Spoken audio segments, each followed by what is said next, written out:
Hello and welcome to SST Only. Today we're going to start new chapter and the name of the chapter is Gender, Caste and Religion. This chapter is very important, especially its cartoon. It is directly asked in the CBSE board examination. So we also try to cover the cartoon section separately and we just try to make it short so that it is convenient for you to just watch it and get the actual information with reference to that cartoon. Okay. So let's start our topic. And today's topic is gender, caste and religion. Okay. So the first and the foremost thing बच्चे, अगर हम किसी भी democracy की बात कर रहे हैं तो वहाँ पे सोशल डाइवर्सिटी जो होती है वो एक इम्पॉर्टेंट पिलर होती है। तो इस तरीके से हम ये बोल सकते हैं कि जहाँ पे भी सोशल डाइवर्सिटी है दैट मीन्स अलग अलग डाइवर्स रिलीजन, कास्ट, जेंडर, ये सारी चीज़ें जो हैं वो डेमोक्रेसी में ना कंपेटेबल है। मीन्स अलग अलग यहाँ पे जो चॉइसेस हैं और अलग अलग जो डाइवर्सिटी है वो डेमोक्रेसी में अच्छे से यहाँ पे एग्जिस्ट हो सकती है।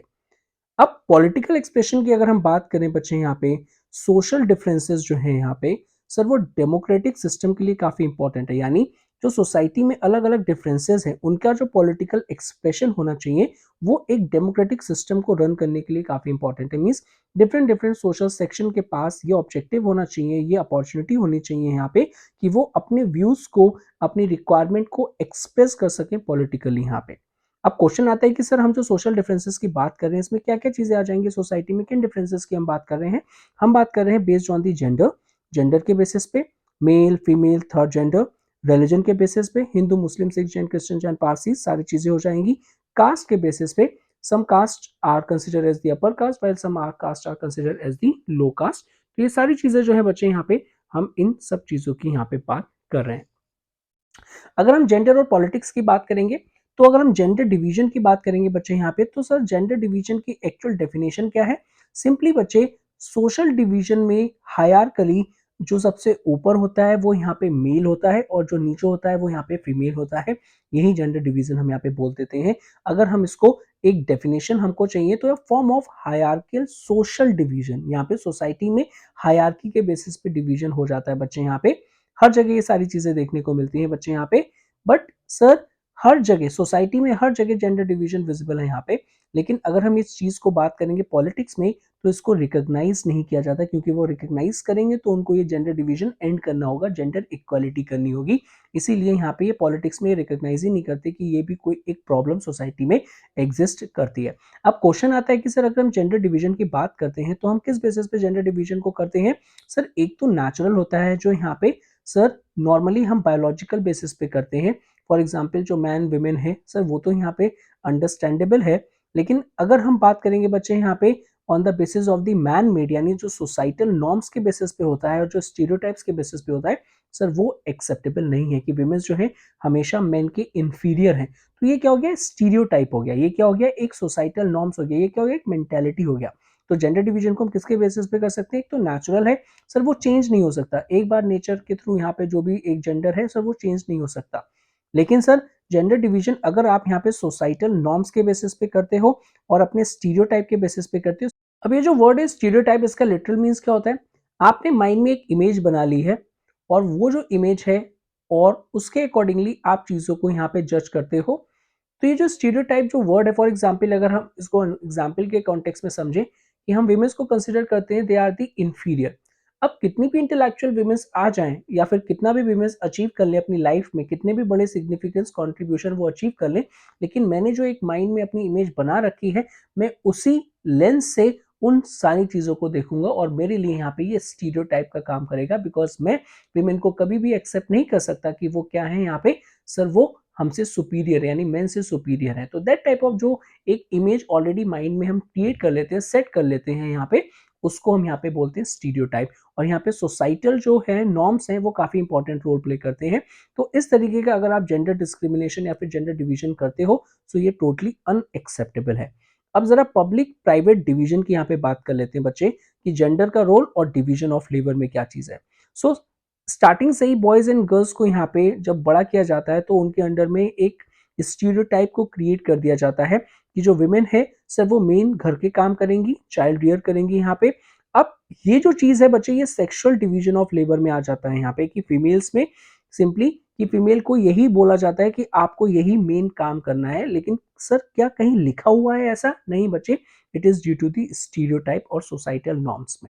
अगर हमको एक क्लासिकल डेफिनेशन को फ्रेम करना होगा, what exactly is this sexual division of labour, तो सिंपली एक ऐसा सिस्टम जहाँ पे घर के अंदर जितना भी काम होगा वो सारी की सारी यहाँ पे फैमिलीज की विमेंस करेंगी। यहाँ पे सिंपली बच्चे अगर वो खुद नहीं कर रही हैं तो वो डोमेस्टिक हेल्पर्स की मदद से वो सारा घर का काम करवाएंगी, और विमेन से एक्सपेक्ट किया जाता है कि वो सारी डोमेस्टिक टास्क को यहाँ पे करेंगी, कुकिंग, क्लीनिंग, चाइल्ड केयर, तो ये सोल रिस्पॉन्सिबिलिटी है जो विमेंस की है। तो ये यहाँ पे सेक्सुअल डिवीजन हो जाता है। इन कंट्रास्ट जो मैन है वो बाहर जाएंगे, काम करेंगे जाके यहाँ पे। Simply sir, main also do the house work but think it's mainly the women work. कभी अगर विमेन की तबीयत खराब हो गई या कभी वो नहीं है तो उनकी एब्सेंस में तो मैन काम करते हैं, लेकिन वो ये करते हैं कि just for the time period, actual में ये काम जिसका है वो विमेंस का ही है। तो ये क्या है, ये स्टार्टिंग से ही हमको सेक्सुअल डिवीजन ऑफ लेबर सिखाया जाता है और इसी को हम एक स्टीरियोटाइप मान लेते हैं बच्चे यहाँ पे, ठीक है।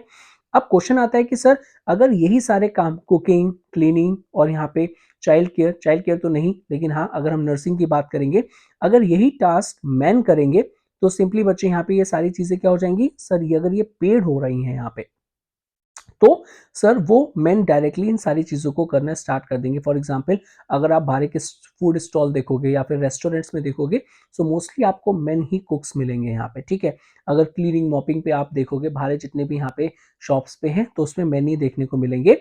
तो अगर ये चीज़ पेड हो जाती हैं तो सर मेन रेडिली एक्सेप्ट करते हैं इन सारी चीज़ों को, यानी एक तरीके से जॉब्स को। For example male tailors and cooks in the hotels. Otherwise उनके घर में भी उनका ये स्टीरियोटाइप है, ये जो सारी चीजें घर की हैं वो यहाँ पे विमेंस ही करेंगी। बट अब जितने भी कार्टून हैं उनको ऑलरेडी मैंने कार्टून सीरीज में कवर कर रखा है, जहाँ पे जस्ट 40 to 50 सेकेंड में आपको पूरे कार्टून का एक्सप्लेनेशन मिल जाएगा। तो जहाँ पे मैंने आपको दिखाया था कि एक आइडियल विमेन, और सिंपली यहाँ पे एक्सपेक्ट किया जाता है जो टीवी सीरियल्स है कि वो देख के पूरे दिन खाली बैठी रहती है, वो पूरा यहाँ पे क्या करेंगे बच्चे, एक आइडियल व्यूअर है। फैशन इंडस्ट्री में कि सारे जो विमेन्स हैं वो काफी ज्यादा ब्यूटीफुल हैं, यहाँ पे स्लिम है। थर्ड इज एक यहाँ पे सोसाइटी की अगर हाउस वाइफ जो है बच्चे यहाँ पे वो सारा काम करेगी विदाउट एनी क्वेश्चन। यहाँ पे जो इन लॉज है उनके अकॉर्डिंगली यहाँ पे जो ब्राइड है सर वो खूब सारा यहाँ पे क्या लेके आएगी, डाउरीज लेके आएगी। और एक एम्प्लॉयर के लिए यहाँ पे जस्ट एक बुके है, यहाँ पे जो विमेंस का होना एक तरीके से वो क्या करेगा, ऑफिस के एनवायरमेंट को अच्छा बनाएगा, यहाँ पे अपीलिंग बनाएगा यहाँ पे। So that type of perspective इस सिचुएशन में दिखाए गए हैं कार्टून में। तो हमने ऑलरेडी यहाँ पे इसको कवर कर रखा था डिफरेंट सीरीज में, वहां पे जाके आप इसको देख सकते हैं। अब क्वेश्चन आता है women do engage in the outside work too. अगर सर विमेन्स यहाँ पे बाहर के काम करें तो, अगर रूरल विमेन्स में अगर हम बात करेंगे बच्चे, तो वो यहाँ पे दूर से एरियाज में जाके पानी लेके आती हैं, फ्यूल और फॉडर को कलेक्ट करती हैं खाना बनाने के लिए, और साथ ही साथ एग्रीकल्चर फील्ड्स में भी काम करती हैं।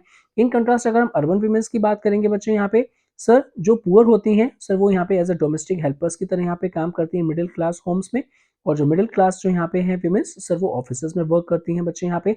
इवन कुछ विमेन ऐसी भी हैं जो दोनों चीजें करती हैं, अपने घर का भी काम करती हैं और सिंपली कुछ पेड वर्क भी करती हैं। लेकिन इनका जो वर्क है अगर हम मेन से कंपेयर करेंगे तो उनको उतनी वैल्यू नहीं मिलती और ना ही उनको रिकग्निशन मिलती है बच्चे यहाँ पे। अब क्वेश्चन आता है कि स्टार्टिंग से ही आपने जो कॉन्सिक्वेंसेज यानी जो डिवीजन ऑफ लेबर कर रखा है on the basis of the sexual basis, तो उसका कॉन्सिक्वेंसेज क्या है बच्चे यहाँ पे। सर ऑलरेडी हमने यहाँ पे विमेन के लिए डिफाइन कर रखा है क्या डायमेंशन होने चाहिए, और हम एक्सेप्ट नहीं कर पाते अगर विमेन्स आउटसाइड एरियाज में जाके काम करेंगी। तो जिसकी वजह से हुआ क्या है कि विमेन्स का जो रोल है वो लिमिट हो चुका है पब्लिक लाइफ में, साथ ही साथ यहाँ पे पॉलिटिक्स में भी। हिस्टोरिकली हमेशा से यहाँ पे ये बोला गया है कि जो ओनली मेन है सिर्फ वो पब्लिक अफेयर्स में एंगेज होंगे, वोटिंग्स में एंगेज होंगे और ऑफिस को रन करेंगे।